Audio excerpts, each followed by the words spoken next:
जनसेवकांचा जनसंवाद ह्या उपक्रमाचा लाभ केवळ ठाणेकरांनी नाही तर आसपासच्या भागातील नागरिकांनीही घेतला.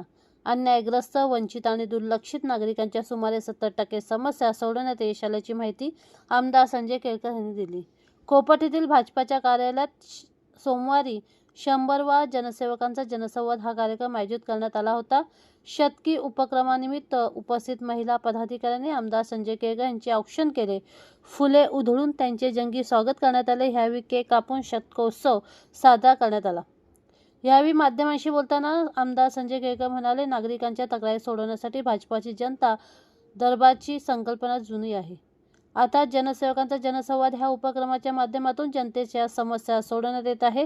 अडल्या नडल्या, गरजू, अन्यायग्रस्त, वंचित आणि दुर्लक्षित नागरिकांच्या समस्या सोडवण्यासाठी या उपक्रमाचे आयोजन करण्यात आले आहे. या उपक्रमास केवळ ठाणे शहरच नव्हे तर आसपासच्या शहरातूनही नागरिक तक्रारी घेऊन येत आहेत. आमदार निरंजन डावकर यांच्यासह भाजपाचे पदाधिकारी व अन्य सहकार्य लाभत असल्याचे संजय केळकर यांनी सांगितले. या उपक्रमात महानगरपालिका, पोलीस प्रशासन, वन विभाग, SRA, आरोग्य विभाग अशा विविध विभागांशी संबंधित तक्रारींची निवेदने प्राप्त होत असतात. केवळ निवेदने न स्वीकारता संबंधित नागरिकांच्या पाठीशी उभे राहून त्यांच्या समस्या सोडवण्यासाठी पाठपुरावा करण्यात येत असतो. विकासकांकडून होणारी रहिवाशांची फसवणूक, फायनान्स कंपन्यांकडून होणारी आर्थिक फसवणूक, महापालिकेतील कंत्राटी कामगारावरील अन्याय, पालिका कर्मचारी, शाळा प्रवेश, पालकांच्या तक्रारी, अपुरा पाणी पुरवठा, गॅस जोडणी, वारसा हक्क प्रकरणे, वन विभागाशी समस्या अशा अनेक विषयांशी संबंधित निवेदने प्राप्त होत असतात. आजवर सुमारे 70% समस्या सोडवण्यात आम्हाला यश आले आहे, तर इतर समस्या सोडवण्यासाठी पाठपुरावा करणार असल्याचे संजय केळकर यांनी सांगितले. नागरिकांच्या समस्या सोडवण्यासाठी हे व्यासपीठ यापुढेही सुरू असणार असल्याचे संजय केळकर यांनी सांगितले. सोमवारी झालेल्या या उपक्रमात 400हून अधिक नागरिक उपस्थित होते. नागरिक, भाजप पदाधिकारी, नगरसेवक आणि महिला मोर्चाच्या वतीने संजय केळकर यांचा भव्य सत्कार करण्यात आला. यावेळी नगरसेवक सीताराम राणे, विकास पाटील, सुरेश कांबळे, सुनेत जोशी, नगरसेविका मुनाल पेंडसे, माधुरी मेटांगे, भाजपा महिला मोर्चा अध्यक्षा स्वप्नाली साळवी, संतोष साळुंके, सूरज दळवी, दीपक गायकवाड, रक्षा यादव उपस्थित होते.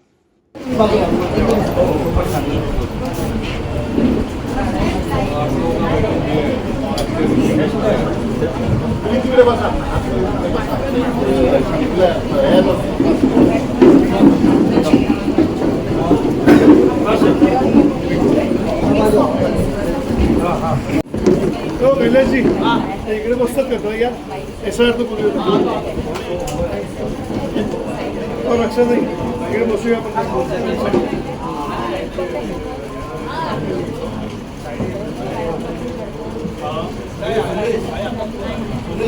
अविनाश आलो आलो.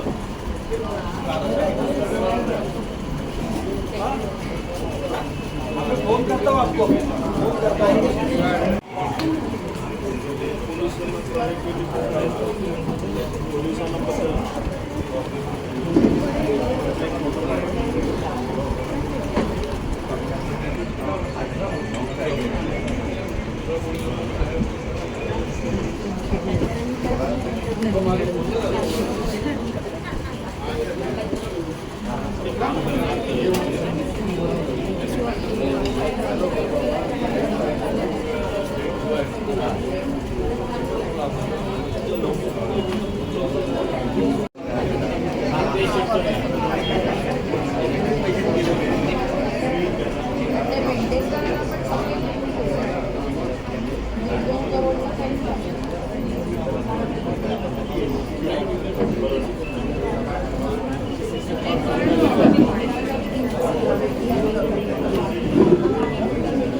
नाही ते लाईव्ह जेव्हा केक कापला एक गोष्टी सांगतात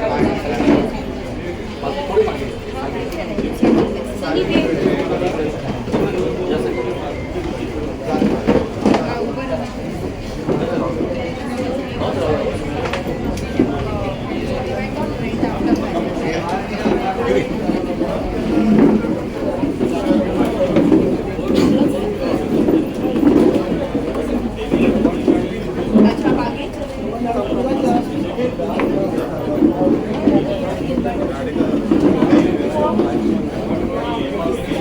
Gracias.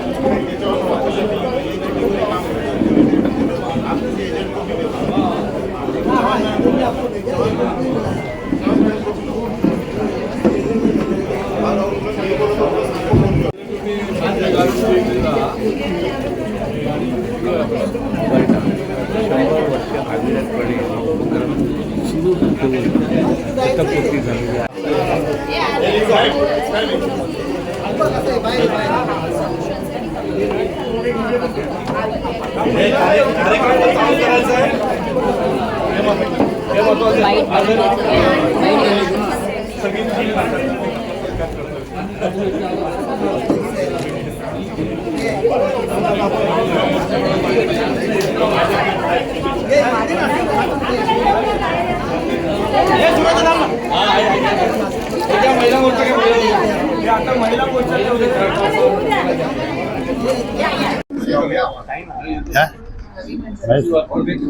सकाळी 10 वाजता कार्यक्रम आहे 3 दिवस फ्रायडे सॅटर्डे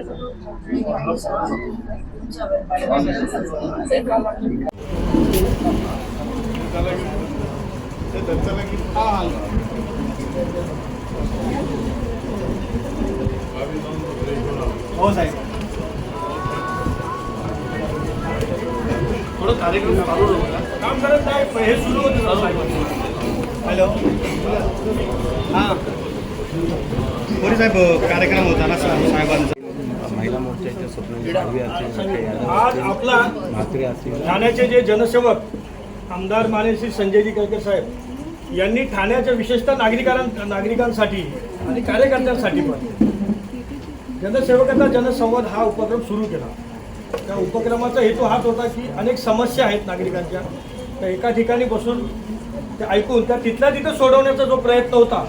आता जर सांगायला गेलं तर तसं आता हा 100वा आजचा आमचा हा उपक्रम आहे आणि एकही दिवसाचा खंड न करता साहेबांनी तो यशस्वीरित्या आणि आतापर्यंत मला वाटतं तर 100वा हा कार्यक्रम आहे हा उपक्रम तरी नाही म्हटलं तरी 350-400च्या वरती समस्या निवेदन म्हणजे मी कुठल्या म्हणतोय हे समस्या की ज्या फार अडचणीच्या होत्या बाकी इकडे मला बदली पाहिजे ह्या त्याच्या गणल्याच नाही आहे त्याच्यातील 200च्या वरती समस्यांचं पूर्णपणे रिझल्ट साहेबांनी लावले आणि काही आता मार्गी होण्याच्या याच्यामध्ये आहे.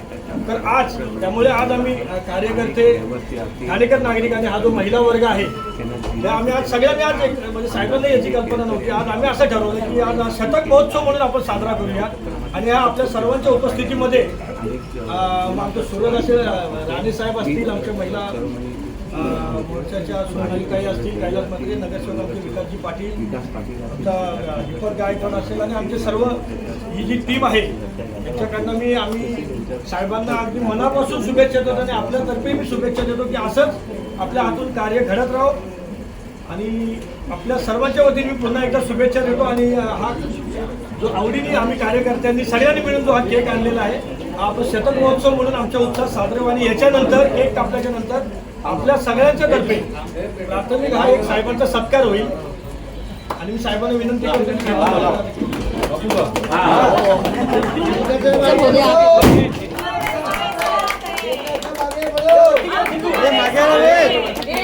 केळकर साहेब आगे बढ़ो हम तुम्हारे साथ हैं. केळकर साहेब आगे बढ़ो हम तुम्हारे साथ हैं. केळकर साहेब आगे बढ़ो हम तुम्हारे साथ हैं. भारतीय जनता पार्टीचा भारत माता की जय. भारत माता की जय. का नेता कैसा हो केळकर साहब कैसा हो का नेता कैसा हो केळकर साहब कैसा हो. अरे महाराष्ट्र का नेता कैसा हो केळकर साहब कैसा हो नेता कैसा हो केळकर साहब कैसा हो. एक मिनिट मी एक मिनिट जरा एक मिनिट आता फक्त साहेबांचा जनसंवाद आमचा हा 100वा उपक्रम आहे आणि या उपक्रमाच्या माध्यमातून अडल्या नडल्यांना न्याय देणं जो वंचित आहे जो दुर्लक्षित आहे जो अन्यायग्रस्त आहे या सगळ्या लोकांना या माध्यमातून न्याय देण्यासाठी म्हणूनच हा जनसेवकाचा जनसंवाद आहे. आणि हक्काने अनेक गरजू गरीब लोक किंवा वंचित की ज्यांच्यावर अन्याय झालेला आहे कोणाकडे बघत नाही परंतु त्यांची विषय जो आहे तो न्यायी आहे तो सोडवण्याचा आम्ही प्रयत्न करत असतो. आणि मला अतिशय समाधान आहे की मोठ्या प्रमाणामध्ये या ठिकाणी आलेल्यांचे प्रश्न जे आहेत ते मार्गी लागलेले आहेत. आज या कामासाठी माझे सहकारी आमदार निरंजन डावखरे देखील या ठिकाणी येतात. माझे सर्व कार्यकर्ते, सहकारी, नगरसेवक हे देखील या कार्यक्रमाच्या निमित्ताने मला सहकार्य करत असतात. अनेक विषय जे आहेत ते त्यांच्या माध्यमातून देखील येत असतात. हा खऱ्या अर्थाने सामान्यातल्या सामान्य माणसाला हक्काचं व्यासपीठ हेच या जनसंवादाचा कार्यक्रमाचा हेतू आहे. कुठल्याही भागातला सामान्यातला सामान्य माणूस थेट इथे येऊ शकतो. त्याला कोणीही अडवणार नाही आणि त्याचा प्रश्न जो आहे तो मांडू शकतो. अशा प्रकारची रचना या उपक्रमाच्या माध्यमातून केलेली आहे आणि पुढच्या काळामध्ये देखील हा उपक्रम यशस्वीरित्या आम्ही निश्चितपणे चालवत राहू. शेवटी आमचं काम पण आहे, कर्तव्य पण आहे आणि या भावनेने शेकडो हजारो लोकांना न्याय देणं आणि त्यांच्या प्रश्न, त्यांच्या समस्या सोडवणं हा आमचा हेतू आहे. साहेब, राज्याच्या कानाकोपऱ्यामध्ये हा उपक्रम जाऊन पोहोचलेला आहे आणि नागरिकांना दिलासा देण्याचं काम या उपक्रमाच्या माध्यमातून होते. शेवटी निवेदन नुसतं घेऊन चालत नाही, तर त्याच्या पाठीशी उभं पण राहायला लागतं आणि त्याच्यामुळे सातत्याने एकेमागून एक चालू असल्यामुळे जर एक सोमवारी नाही सुटला तर शुक्रवारी देखील तो प्रश्न जो आहे तो समोर येतो आणि त्याच्यामुळे सरकारी कार्यालय असेल किंवा कुठल्याही तहसील ऑफिसपासून ते कमिशनरचं ऑफिसपर्यंत अनेक प्रश्न जे आहे ते त्या माध्यमातून आम्ही सोडवतो आणि त्यामुळे हक्काने लोक येतात. आतापर्यंत किती अशी समस्या आपण उकल झाली त्याची? आता त्याची मोजणी तर काही केली नाही आहे, फक्त मांडणी केलेली आहे. आता त्याची मोजणी आणि त्याचा अहवाल देखील आम्ही लवकरच प्रसिद्ध करणार आहोत आणि त्याच्या माध्यमातून आपल्याला अनेक समस्या सुटल्याला बघायला मिळतील. काय प्रामुख्याने समस्या ज्या लक्षात राहणार? ही सामूहिक समस्या आहेत. आता आमच्या महापालिका क्षेत्रामधल्या निरनिराळ्या विभागामधले जे कामगार आहेत, सफाई कामगार असतील, त्या ठिकाणी हॉस्पिटलमध्ये काम करणारे आरोग्यसेवक असतील किंवा अधिकारी असतील, डॉक्टर असतील, अनेक प्रकारची जी घटक आहेत, यांना आपण बघितलं असेल की जागोजागी जे आहे ते त्यांना हक्काचं जे मिळायला पाहिजे ते मिळत नाही आणि ही फार मोठी समस्या जी आहे आणि याच्यातले जवळजवळ 60-70% समस्या सोडवण्यामध्ये देखील आम्हाला यश मिळालं आहे. किंवा फसवणुकीचे जे विषय चाललेले आहेत, विकासक हे रहिवाशांना योग्य तो न्याय देत नाहीत आणि त्याच्यामुळे देखील समूहाच्या समूह जवळजवळ 4000 लोक याचे बळी पडलेले आहेत की विकासकांनी बेईमानी केली आणि त्यांना न्याय दिलेला नाही. किंवा SRAचे सामूहिक प्रश्न आहेत, त्याचे देखील लोक येऊन या ठिकाणाहून जे प्रश्न आम्ही सोडवलेले आहेत.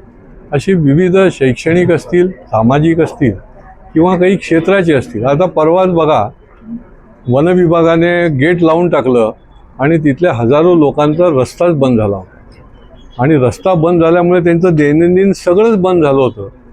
तर आम्हाला त्यांची ही जी काही गरज आणि जी आवश्यकता लक्षात येतात, वनमंत्र्यांशी आम्ही माझं बोलणं झालं, अधिकाऱ्यांशीही बोलणं झालं आणि अक्षरशः 48 तासामध्ये त्या ठिकाणी आम्ही स्वतः त्या ठिकाणी जाऊन ते गेट उघडलं आणि त्या लोकांचा रस्ता जो आहे तो मोकळा झाला.